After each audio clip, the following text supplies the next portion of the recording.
From WATE 6 on your side, this is East Tennessee's Hidden History. Welcome to East Tennessee's Hidden History. I'm Bo Williams. And I'm Tirsa Smith. We're in East Knoxville at the Beck Cultural Exchange Center, the storehouse for African American history in East Tennessee. And the name Beck Center comes from the folks who donated generously to make this all happen. We're talking about James and Ethel Beck. You see some of their photos behind us. Mrs. Beck right over there, right beyond Bo. And boy, just talk about a wonderful place to come and learn so much about East Tennessee and its rich Black history. It's all laid out for you right here. As a matter of fact, in the next 30 minutes, we're going to share with you some stories you may not know. We're talking African American history as well as the role, well, East Tennessee played in the Civil Rights Movement. You know, when you think about desegregated schools, there are certain things that come to mind, the Little Rock 9, the Clinton 12, but before that, there was Oak Ridge. Yeah, as a matter of fact, WAT 60-year side anchor Ryan O'Donnell had a chance to meet up with some folks from Oak Ridge. A lot of people don't know this, but in 1955, Oak Ridge was already, the high school, beginning to integrate. And Ryan had a chance to sit down with some of those students and get their reflections on that time. There's something about Oak Ridge High a lot of people may not know. It was actually the first high school to desegregate, before Clinton in 1956 or Little Rock in 1957. I started at Oak Ridge High School in 1955 as a 9th grade 14-year-old student. Larry Gibson was part of that group making history, going from a small all-black school with the same teacher every year to a large, predominantly white school with different teachers for every subject. The caring and the atmosphere that you come from, where you got a nurturing community, teachers at the Scarborough School, to a large, very large school, and you may go all year. Not that you need other minority students in your class, but you could go all year. What Larry never understood was while the school desegregated, the city and the community didn't follow until much later. Friends you made, had contact with and befriended during the day or the whatever, it was not open like it is later years, where you could then go to their home, go to their community. They called for everybody. Like I said, it was a different time. Larry says there was the occasional small racially motivated fight, but nothing major. I went all 4 years. I came to Oak Ridge in 1943. Pat Postma also went to Oak Ridge at the time. She was a junior, and it was her dad, who was principal at the time, who helped desegregate the school. We actually had a cross burned in our yard during that period of time before we actually integrated the schools. She remembers some of the parents weren't happy about the idea, even keeping their kids home, but says that didn't last long, and for the most part, the transition was pretty smooth. I don't remember any friends or any students worrying about it, making disparaging comments. I think everybody was kind of feeling like we were an experiment, and they were proud to be a part of it. An experiment because of what was happening down the road with nuclear energy. There were 50 that went into Robertsville and 50 that went into the Oak Ridge High School. Ray Smith is a historian with the city of Oak Ridge and says at the time, Oak Ridge High was playing by different rules. The government still is in charge, the Atomic Energy Commission. Oak Ridge wasn't incorporated until 1959, so it's still a government town. And that's one of the reasons that the recognition wasn't provided. While things seemed to be going pretty smoothly inside the high school, there was some concern specifically with the athletics department, if other high schools would still want to play Oak Ridge. Well, Pat's dad, Tom Duncan, the principal, and the athletic director wrote this letter, sent it out to all the other high schools. One part reading, "We hope you will look favorably on allowing us to play our team regardless of color." And there were a couple of schools that we didn't play as a result of that. That lasted maybe a year, and that was all. But my sense as a student and as a family member of the administrator was, we did it. It was okay. It was going to be okay, and it was. All right, thank you, Ryan. Now, we should note in 1958, when Clinton High School was bombed, those students were bused over to Oak Ridge to Linden Elementary School. And a little side note there, the Clinton fans always impressed by this. You know, Clinton and Oak Ridge, arch rivals, but when they got off the bus to go to school in Oak Ridge, the Oak Ridge Marching Band was there to welcome them with the Clinton fight song. That's amazing. Very much so. All right, hey, speaking of Clinton, we talk about the Clinton 12. In 1956, that's when those kids had the chance now to go to that high school in Clinton. Desegregation was underway. But I had a chance to talk with Jerry Shattuck. He was the school president and captain of the football team at Clinton High School to get his take on what it was like as his school went through, well, this huge part of history. Everyone treated one another with cautious respect, and that's a good characterization. This is Jerry Shattuck today, and this is Shattuck in January of 1957, talking with the news program See It Now about the integration of Clinton High School. Well, I didn't ask for integration, and I wasn't enthusiastic about getting it, but the Supreme Court said that our high school should be integrated, and so I thought that I should do all I could to bring this court order about peacefully. An attitude and approach acknowledged by former Clinton City Manager Steve Jones, who in an article on backroadplanet.com said of Shattuck, "If my Uncle DJ said it once, he said it a half dozen times to me. You know, during those tough days in 1956, if it hadn't been for Jerry Shattuck and his leadership role with the student body, I don't know that Clinton would have ever survived." Shattuck today tends to take a more modest look. The town had pretty much reached a consensus, you know. We're good, decent, law-abiding people. We're going to abide by the law of the land. And that consensus was 90% or better, and was also reflected in the attitude of the student body. It's been roughly 62 years since the Clinton 12 made the trek down this long hill from the Green McAdoo School behind me down to the high school where Shattuck and his classmates were waiting. And let's be honest, not everybody in Clinton was excited about the concept of desegregation, but on those first few days, everything went with little to no trouble. Knoxville Sentinel came out that afternoon, and the headline was, "Clinton High integrated without fuss." And that was the truth. That was until John Casper came to town, an outsider. Casper looked to turn Clinton's peaceful transition into a firestorm, one that not only targeted the Clinton 12, but at times Shattuck and some of his white classmates as well. There was some trouble. I mean, I can remember walking to school and getting spit on and called names. But it was very mild compared to what the Clinton 12 had to endure going down that hill. Again, Jerry Shattuck in 1957. Then when school started and the Negro students were inside, no one was hostile towards them. Everyone seemed to be friendly. All the trouble seemed to be outside the school among the adults and, I'd say 6 or 7 of the students that Casper had persuaded to picket. I couldn't imagine it because, as I mentioned earlier, walking down this hill to the high school, they had to walk through this, literally ran a gauntlet to get to school. Now, once inside the school, it's sort of a sanctuary. Again, not that they were welcomed with open arms, but everyone treated one another with cautious respect. A respect that helped the students and even a town transition and provide a learning lesson to a country that was watching. You're confronted with these situations, you know, deal with them. Don't worry about coping or getting help and support. You know, deal with it yourself and do the best you can. You know, do what you know is right. Definitely some words to live by. All right, still ahead. We're going to hear from one East Tennessean who had some very close connections, a good friend, really, with the Reverend Martin Luther King Jr. The dream was not just Martin's dream. It was the dream of thousands of people who had suffered through segregation, humiliation, degradation. And now here was their opportunity to strive to be free, to be liberated. Also, still to come on East Tennessee's Hidden History, we talked about how the Beck is really the storehouse for African American history here in our area. We're going to take you inside a project they did in the 70s that documents the oral histories of some seniors during that time, taking us back to the 1900s. Stay with us, we'll be right back. Welcome back to East Tennessee's Hidden History. You know, when you talk about history, you think about reading it in books. Absolutely, but here at the Beck, they're thinking of another way to engage people that come out. Here's a flash from the past. Wow. We're talking cassette tapes. Back in the 1970s, they had a bunch of senior citizens come out here and just talk about what life was like. We're talking about just simple family life to race riots to social change here in East Tennessee. The Beck Cultural Exchange Center is in the business of preserving the legacy of Knoxville's African American history. So in addition to learning history, to reading about history, I think there's this whole idea of experiencing history. Digging through these old tapes of interviews from the late 70s of blacks in the community, each telling another side of the city's history. When I came to Knoxville,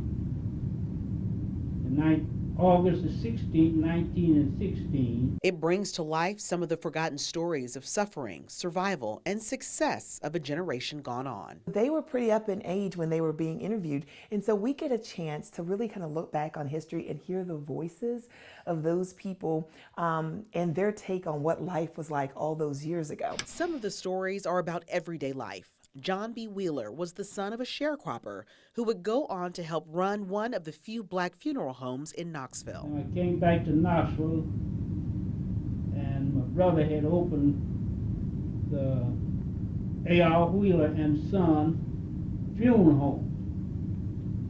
and I started to working for him in 1925. But the stories also tell of terrifying times. So we had the race riots here in the summer of 1919, August of 1919. It was a very hot summer, and it felt like temperatures were just very hot as well. Mary Etter remembers the hours before her husband Joe, a veteran of the Spanish-American War, was killed in the streets of Knoxville during the Red Summer race riots that started in the local jail. Said a colored man killed a white woman. And that's what started it out. He is a soldier anyhow, and he said at the race route, he told me there's going to be one. And if the race route started, he's going to be into it and he's going to get killed. He told you that? He told me that. Knoxville education icon Sarah Moore Green shared stories of her father's childhood and the day he gained freedom from slavery in 1863 while in Kentucky. He said that the day that they were going to be free, the day that they were, Emancipation Proclamation was signed, that he called, that Miss Rachel called them in and said they were out in the field playing just like children. He was the youngest of the children because he was 10, but he remembered it very well. And this daughter of a slave would go on to do great things for the children of East Tennessee, becoming the first black person elected to the Knoxville Board of Education during integration. I said, now you don't have any communication. And I said, and I really think you all need me. So when I left the stage that night, it was a white lady came up to me and she said, Miss Green, she says, I'm going to vote for you. And I said, well, I hope you will. Her impact still felt decades later while a local elementary school bears her name. And now the young students who go there will get to hear her stories one day. And soon all those fascinating interviews that you heard will become a permanent exhibit here at the Beck Cultural Exchange Center. Very cool. This will be great to check out. You heard about Sarah Moore Green. Everybody knows her face. Very well loved here in the East Tennessee area. We're going to tell you about her rich legacy on education. She's actually one of the primary reasons why we have kindergarten in the state of Tennessee. She advocated strongly for kindergarten in the late 60s, early 70s. And speaking of education, you've heard about Knoxville College. You hear about it all the time. Unfortunately, when you see pictures now, the building's in disrepair. But what a history, an amazing, rich history. We're going to take a closer look at the college's past when we come back. Welcome back to Hidden History. We are now in the William Hasty Room. You see his picture here next to Tirsa. And talk about accomplishing so many firsts. Oh yeah, first African-American governor of the U.S. Virgin Islands. And when he was done with that, he became the first African-American federal judge. And speaking of first, let's talk a little bit more about a local civil rights activist and trailblazer, Sarah Moore Green. Probably heard her name. No, you have. Of course, Green Magnet Academy. When she was 21, she moved from Madisonville to Knoxville to pursue a higher education at Knoxville College. And really, the rest of that is Knoxville education history. WATE 6 on Your Side anchor Lori Tucker takes a closer look at her life. Sarah Moore Green lived to be 102 years old, and to the end, she always made time for the children, making regular visits to the school that was named after her in 1974, becoming a magnet school with focus on technology in 1996. We met with Knox County Mayor Tim Burchett, who remembers quite a story about how his dad had a hand in making sure the school would be in honor of Sarah Moore Green. They fought Daddy on it, and so he was a group of black ministers. He got them to call some of the white leaders, Chamber of Commerce people and stuff, and said, hey, they're getting ready. A bunch of these radicals down here want to name that school after Malcolm X. And so they ran to Daddy and said, we need to name this thing after Sarah. Green was a woman of firsts. She was a teacher, a civil rights activist, and in 1969 became the first black member of the Knoxville City School Board. She's actually one of the primary reasons why we have kindergarten in the state of Tennessee. She advocated strongly for kindergarten in the late 60s, early 70s. She was a hard worker. She gave herself constantly to trying to make life better for everybody. Young girl from Madisonville, Tennessee, who came to Knoxville and really struggled to make a name and an impression. Green was a member of Mount Zion Baptist Church for more than 50 years, and while she didn't have children, she was a mother figure and inspiration to so many. Among the now grown kids Green helped along the way, her cousin Willie Benton, who helped commemorate Sarah Moore Green Day in Madisonville at her gravesite back on December 8th. I think of a strong woman one with courage, one who had hope, and one who believed in doing the best. Sarah Moore Green, a name and legacy that lives on because of a remarkable life. As we just heard, Sarah Moore Green came to Knoxville to further her career and her education at Knoxville College. The history of the school is undeniable when it comes to educating African Americans. It has fallen on some hard times if you've driven past the campus, but if you take a look back at its legacy, you will learn so much about East Tennessee's rich history. We take a look now with Robert Booker, a local historian. If you stroll the campus of Knoxville College today, you will see it's quiet and its buildings are crumbling, but that wasn't always the case. So I came to Knoxville College in the fall of 1957. It was something I had dreamed of. Robert Booker is a historian of the once thriving historically black college and university.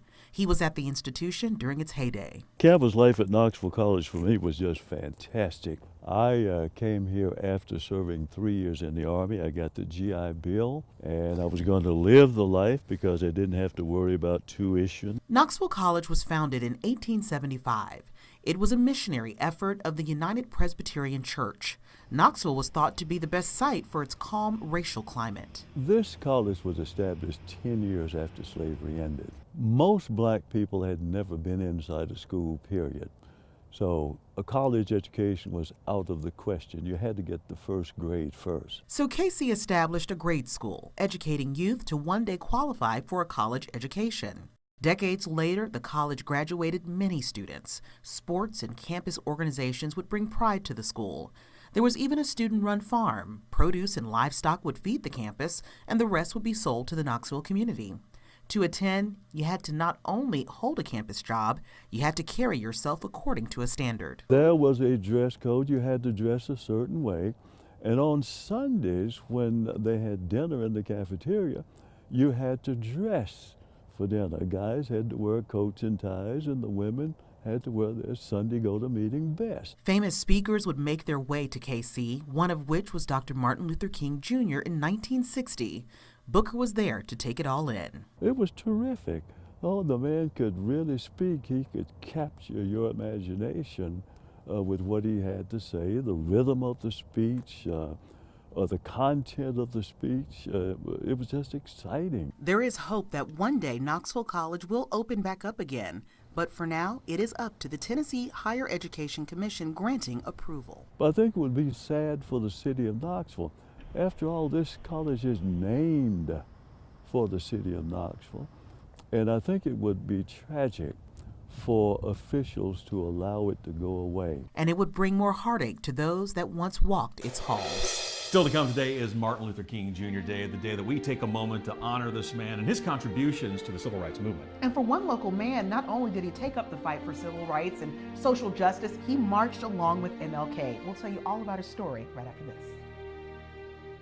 Welcome back to East Tennessee's Hidden History. We're at the Beck Cultural Exchange Center, and today is Dr. Martin Luther King Jr. Day. And while he's the cornerstone figure when it comes to the civil rights movement, there were so many that marched alongside with him. We sat down with the Rev Harold Middlebrook for his take on marching with Dr. King.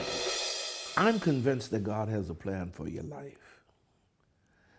In Jeremiah, he says, I have a plan for you. I know the plan I have for you. At age 75, the Reverend Dr. Harold Middlebrook's passion for civil rights still burns strong.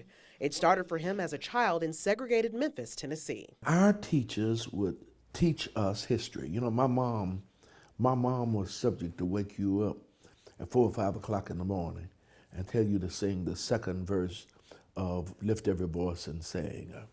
And the folk in my house, my grandparents and my mother and them, would sit around the breakfast table in the morning, read the paper, and talk about issues. As a young man, the civil rights movement was coming to a boil. The African American community was demanding justice, and a young preacher named Dr. Martin Luther King was making headlines. So when Martin King started in 54, and 55 and 56 with the Montgomery, we kept up with it every day in my household.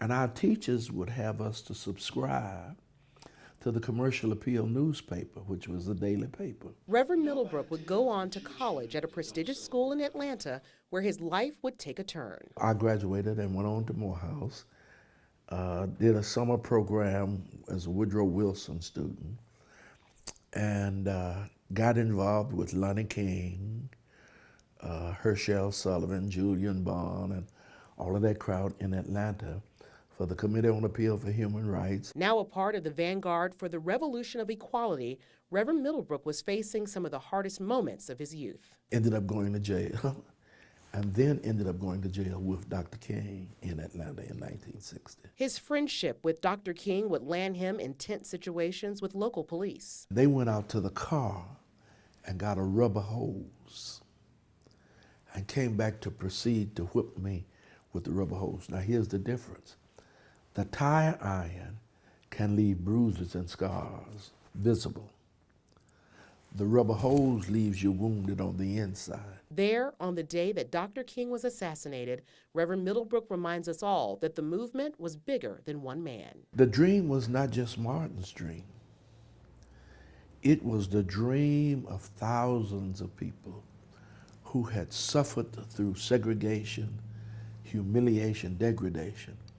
And now here was their opportunity to strive to be free, to be liberated. As we gather this morning, Reverend Middlebrook retired from pastoral care at Cannon Baptist Church of Christ 3 years ago. He's slowed down a bit, but is still pressing for change. When I look at the 50 years ago, it merely challenges me that with whatever years I have left and whatever strength I have left, I've got to continue fighting. Reverend Middlebrook has seen so much change in our society over his years. He's always just fascinating to sit down and speak with. Really is, no doubt about that. Hey, we want to thank you so much for being with us as we explore East Tennessee's hidden history. For more on the stories that you saw tonight, just go to our website, WATE.com.